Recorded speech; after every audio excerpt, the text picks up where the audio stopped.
አንድ ቀን ሊጠቅማችሁ ይችላል። ሼር አድርጉት። ሰላም የተወደዳችሁና የተከበራችሁ የቪዥን ቲዩብ ቤተሰቦች እንደምን ቆያችሁ?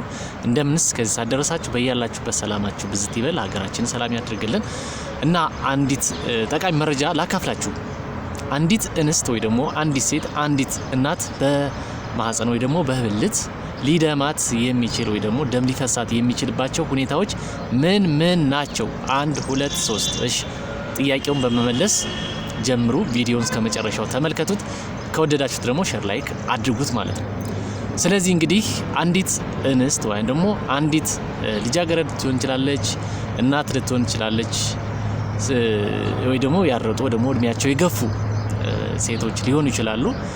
በማህፀን ወይ ደግሞ ከማህፀን አልፎ ወደ በብልት አማካይነት ሊደማ የሚችልባቸው ብዙ ምክንያቶች አሉት።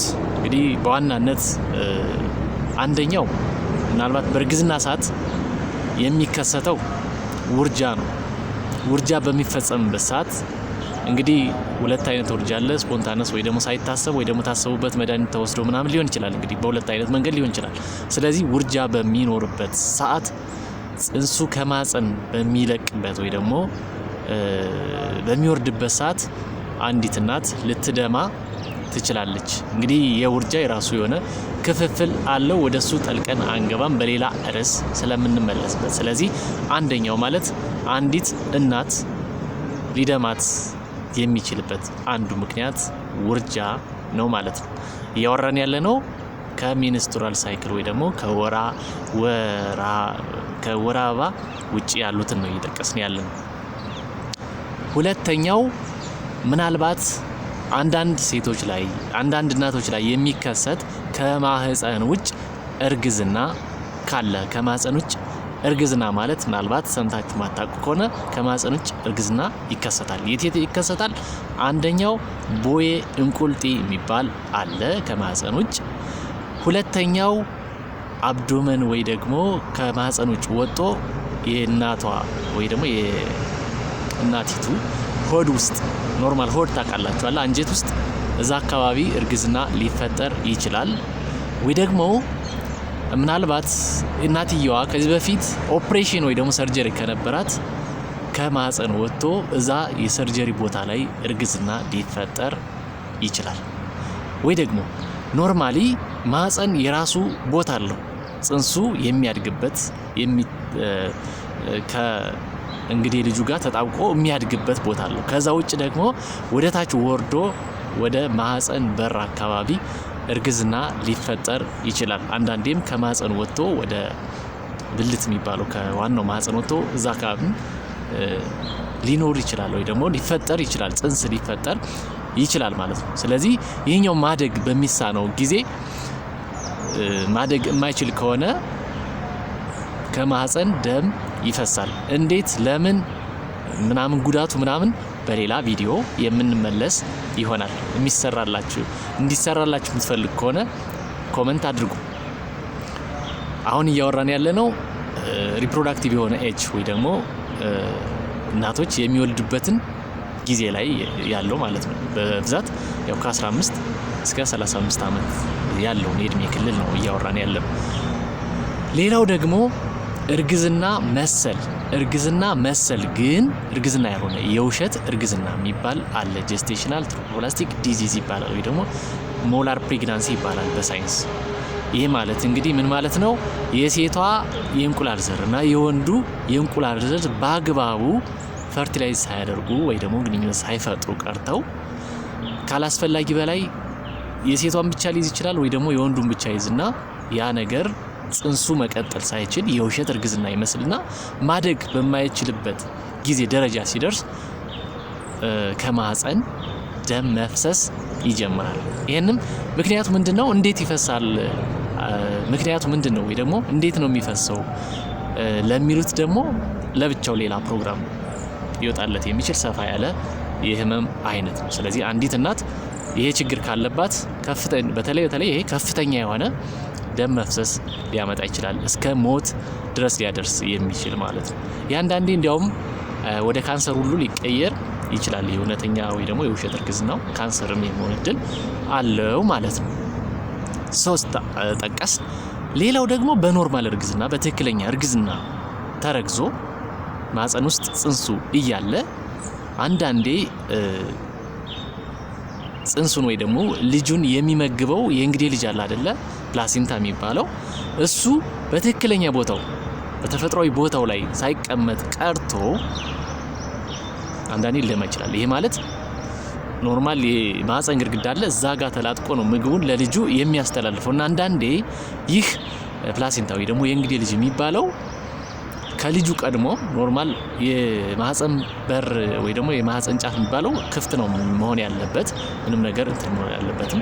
ስለዚህ ልጁ ኢቭን ለመወለድ በሚደርስበት ሰዓት ያኛው የማህፀን ጫፍ ወይ ደግሞ በር መዘጋት የለበትም በምን ነገር ክፍት ነው መሆን ኢንሴንስ መንገዱ በሌላ ነገር የተዘጋ መሆን የለበትም። እና አንዳንዴ ይሄ እንግዲህ ከልጁ ወይ ደግሞ ከጽንሱ ቀድሞ በታች ይህን የማህፀን በር የሚባለውን ይዘጋልና አንዳንዴ ያኛው ቦታውን በትክክል ስላልያዘ የመድማት ነገር ይኖራል ማለት ነው። ያው እንግሊዝኛው አስፈላጊ ስላልሆነ ሳይንሳዊ ተርም አለው ፕላሲንታ ፕሪቪያ ይባላል አሁን የነገርኳችሁ። ሁለተኛው እዚሁ ላይ ደግሞ የእንግዲህ ልጁ ከመወለዱ በፊት ከማህፀን የመለያየት ነገር ይፈጠራል። አንዳንዴ ሁሌ ባይሆንም አንዳንድ እናቶች ላይ ይከሰታል። ብዙ ምክንያቶች አሉት። ስለዚህ ልጁ ከማህፀን ከመውጣቱ አስቀድሞ ከማህፀን ግድግዳው ጋር የመለያየት ነገር ይኖራል።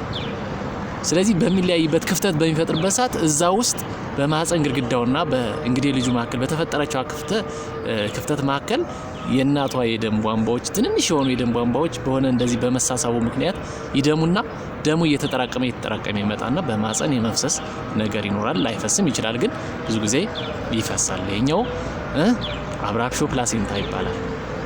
ከመወለዱ በፊት እንግዲህ ልጁ ከማህፀን ግድግዳ ሲለያይ ማለት ነው። ስለዚህም አንዲት በተለይ እርጉዝና ደግሞ አንዲት እርጉዝ እናት በምደማበት ሰዓት መጀመሪያ ልንሰጠው የሚገባ ነገር ነው ማለት ነው። ምክንያቱም እናቲቱ ላይም ልጁ ላይም ትልቅ አደጋ ስላለው ማለት ነው። ትልቅ አደጋ ስላለው ስለዚህ 4 ጠቀስ። ሌላ ደግሞ ምናልባት ከእርግዝና ውጭ ወጣ ስንል ደግሞ አንዳንዴ የሆርሞናል ኢምባላንስ ሰውነታችን ውስጥ አስፈላጊ የሆኑ የሴትንም የወንድንም ላይ የሰውነት ክፍል ላይ የሚገቡ ሆርሞኖች አሉ።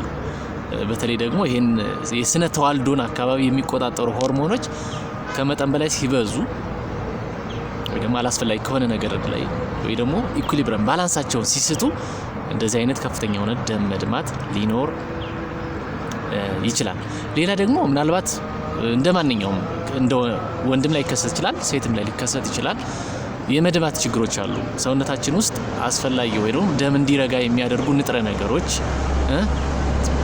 እነዚህ ለምሳሌ ፕላትሌት የሚባል የደም ሴል አለ። እሱኛው ከመጠን በላይ ሲወርድ ደግሞ ፊብሪን የሚባላል ደም እንዲረጋ የሚያደርጉ እነሱ ነገሮች ከመጠን በላይ ሲወርዱ ወይ ደግሞ ሲቀንሱ በተመሳሳይ እንግዲህ በአፍንጫም ሊደሙ ይችላል። ሌላ የሰውነት ክፍል ላይ እንደሚደማ ሁሉ በማህፀን ወይ ደግሞ በብልትም ሊመጡ ይችላሉ።